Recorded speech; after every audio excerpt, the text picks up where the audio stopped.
Classrooms Without Borders is an opportunity to make learning really come to life through study tours to Israel and Poland. And Classrooms Without Borders is having an impact in teaching and learning. Herschel Maurer lived on one of the houses there. He was a frequent visitor to our house. He was a little bit smaller than me. Nice little boy. He loved my mother loved him. At the day of the expulsion, while I was standing there, I could see Herschel Maurer, blonde hair, rolled around his finger with one thing in a thumb, looking around for his parents, and he couldn't find them. Is I want to find stories of heroes and put my students in situations where they have to make a decision and kind of grapple with what people of the time, what they were involved in. Usually when that transport used to arrive, and at that time I already had the job. I used to come in here, one of the very few people, and I was working, doing the roads. So I could see when the people come in here, they would select some people, and the rest of the people were just marched down towards the gas chambers and gassed and burned on a continuous basis. Sometimes trains used to arrive at a greater numbers, and it exhausted the capacities of the crematoria and the gas chambers. So they took some people into the gas chambers and the crematoria. The very young and the very old were pushed in a pit.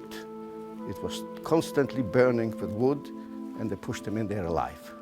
When you're actually standing in the places, the expanse and the magnitude of this killing machine was just completely silencing. There's something that one can learn deeply that will enhance their skills as teachers, will enable them to bring the content in a fresh way, in a meaningful way to their students, and for the students it'll impact their lives.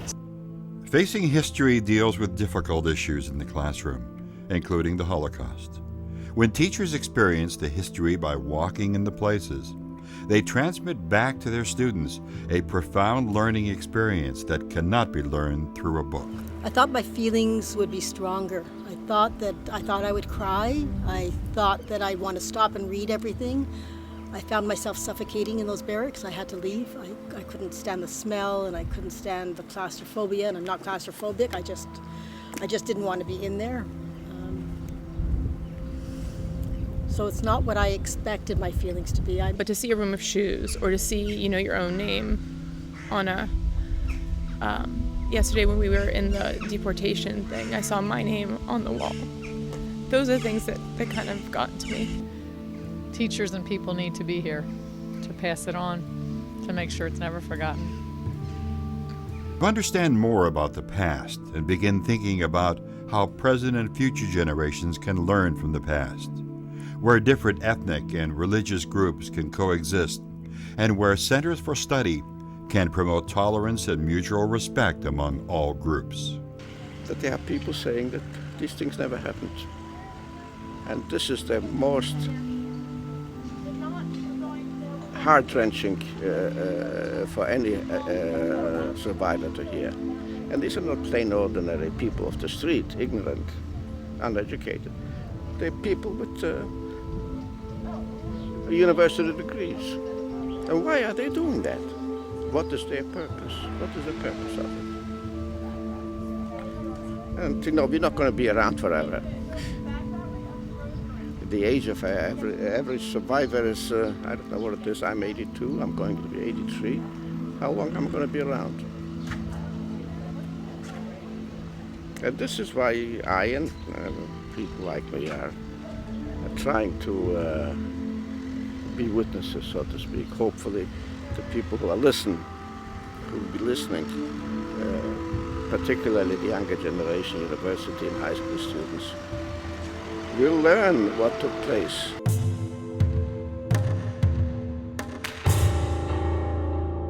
Teachers need to experience and be able to bring that back. That is more powerful when we can say to the kids, we've been there, we've done this.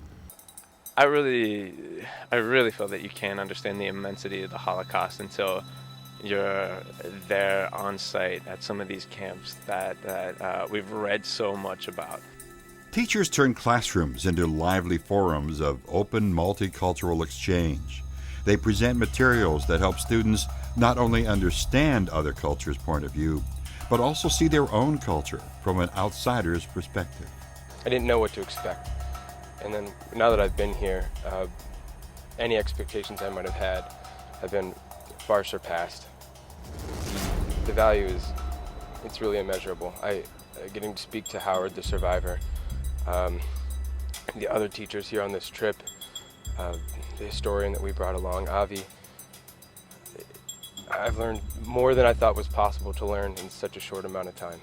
I wanted to find a way to make it more real, more than just numbers and statistics and pictures and books. As a teacher, it kind of gives me the motivation and the inspiration to, if I do see a situation that you can include either an historical or some sort of perspective to what you're doing, is that there's an importance there. And that's what I'll try to add to my classroom.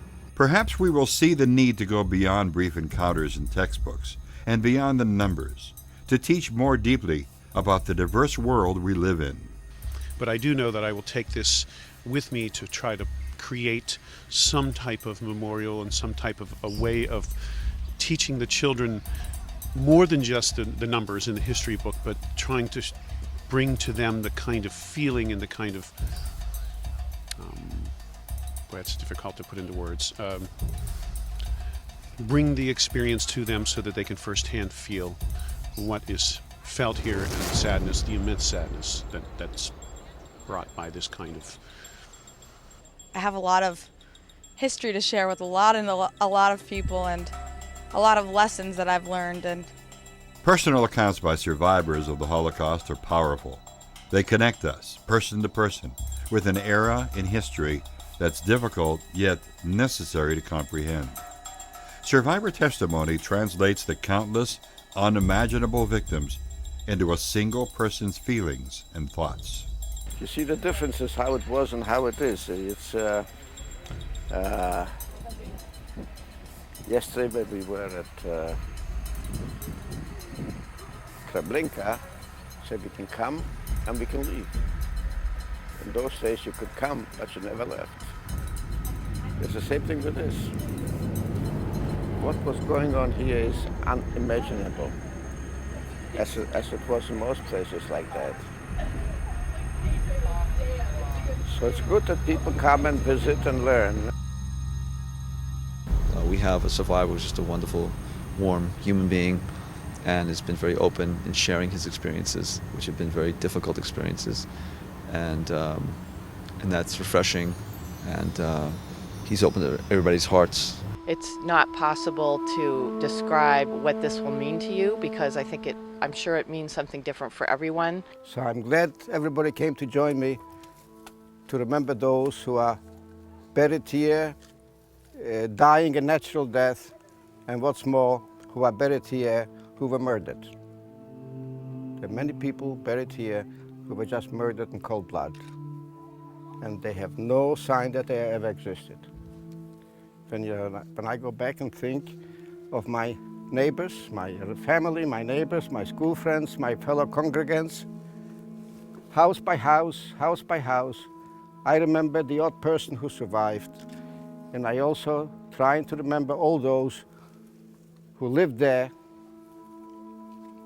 and didn't survive. It is as though they never existed. And it's very important for people like us and the children, particularly the students, to remember them. To remember them, I can see the angels, their souls above us, blessing us for coming here, and remember them. Everybody wants to be remembered. If you forget them, it is as though you kill them again. So I'm very glad you came and joined me here. It is important that we study the Holocaust, experience it through the eyes of a survivor, and encourage our students to study. But also as a participant, we will hear stories. I to dziecko prowadziłem do Bochni. To one szukają 60 lat, znalazłem ją 5 lat temu. No i przecież dość dużo czasu upłynęło, że myśmy się w tej chwili zobaczyli, prawda? No serdecznie Ci dziękuję, jestem Ci niezmiernie wdzięczna. Jestem wzruszona, naprawdę jestem wzruszona i dziękuję Ci najserdeczniej, że jestem tutaj, We will meet heroes. We experience klezmer music that originated in the villages and ghettos.